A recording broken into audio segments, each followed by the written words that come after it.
الحمد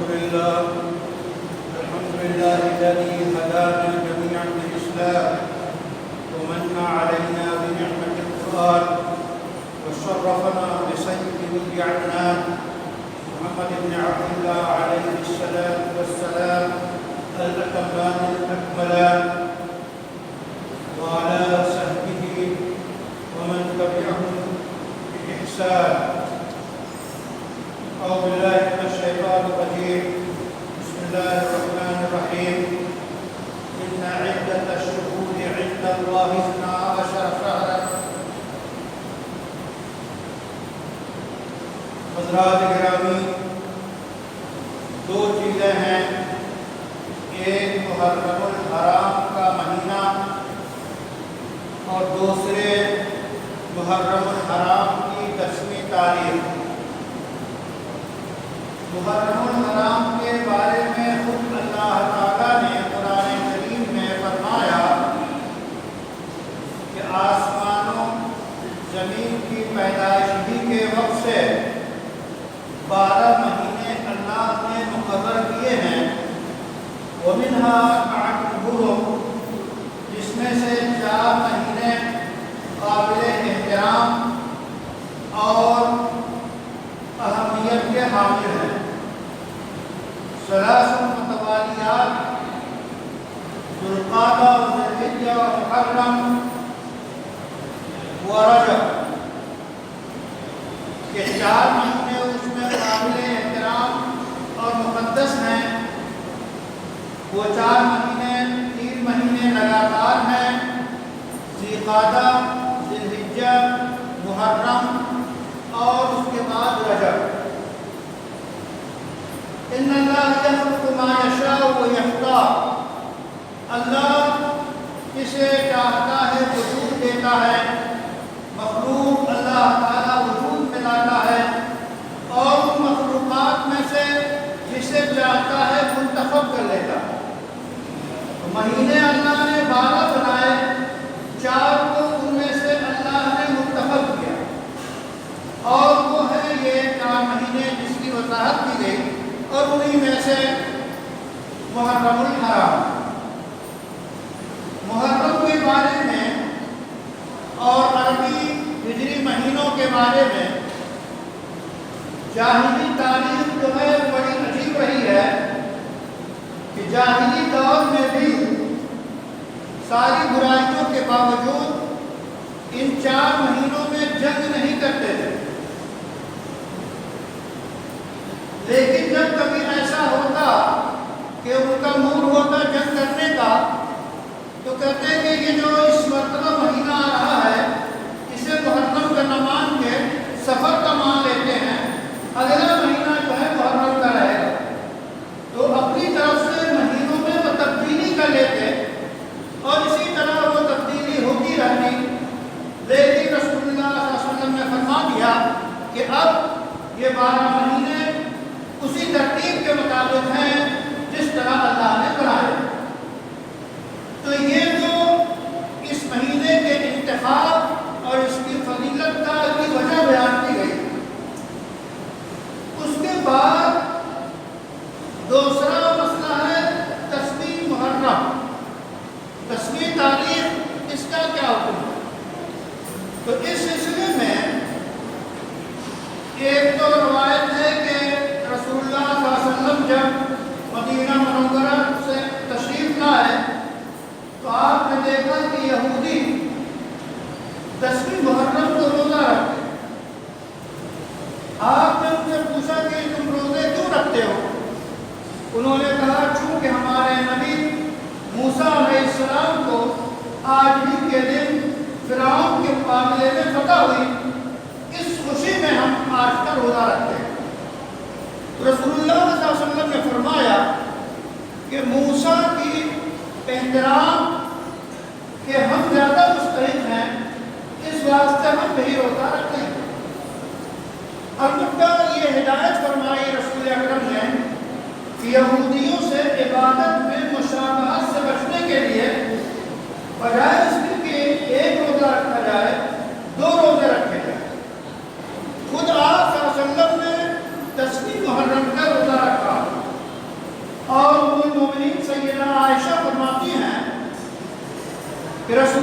صلی اللہ علیہ وسلم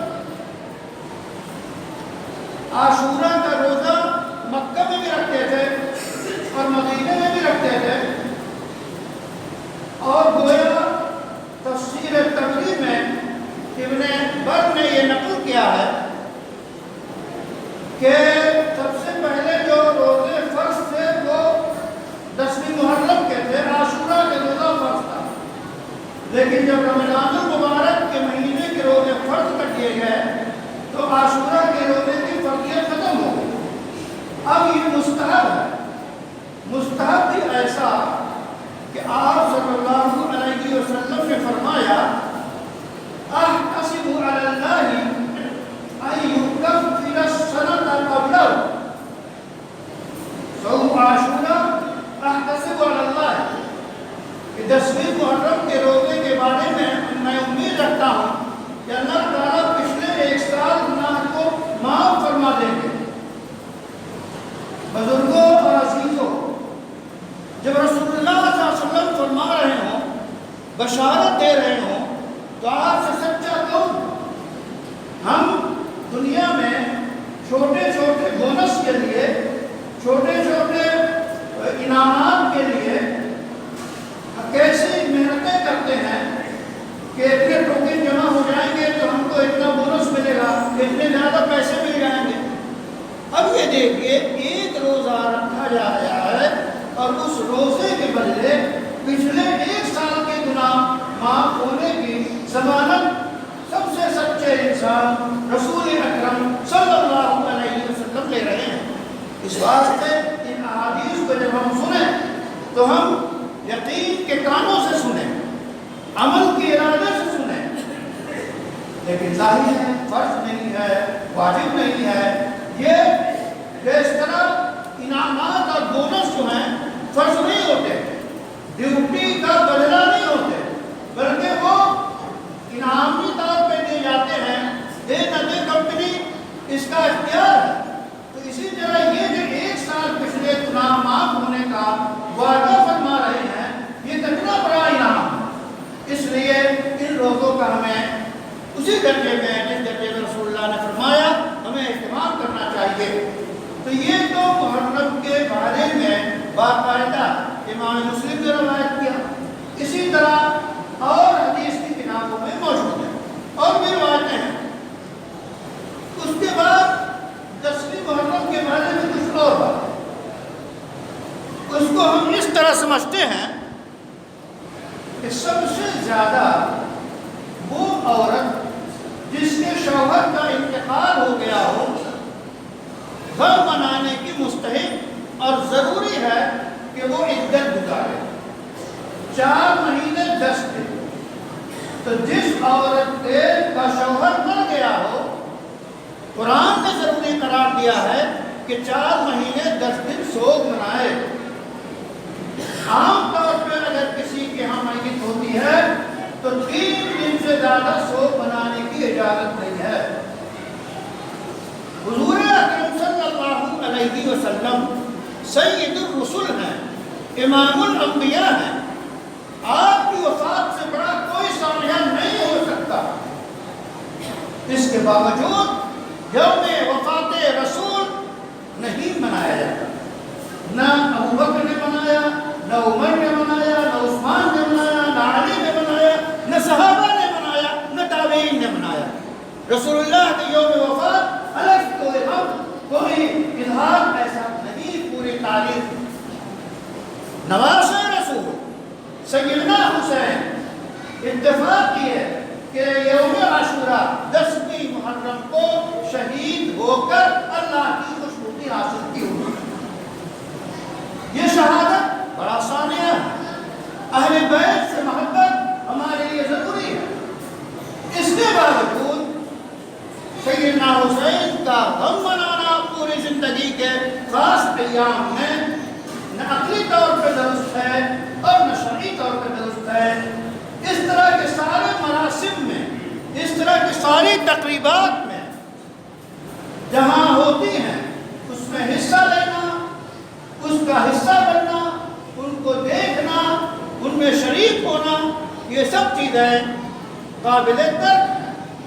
تو محرم کے سلسلے میں یہ وضاحت بھی ضروری ہے کہ ہمیں روزہ رکھنے کا حکم ہے، اور یہ حکم سیدنا حسین کی شہادت سے پہلے رسول اللہ صلی اللہ علیہ وسلم نے ہمارے لیے مستحب قرار دیا کہ ہم روزہ رکھیں۔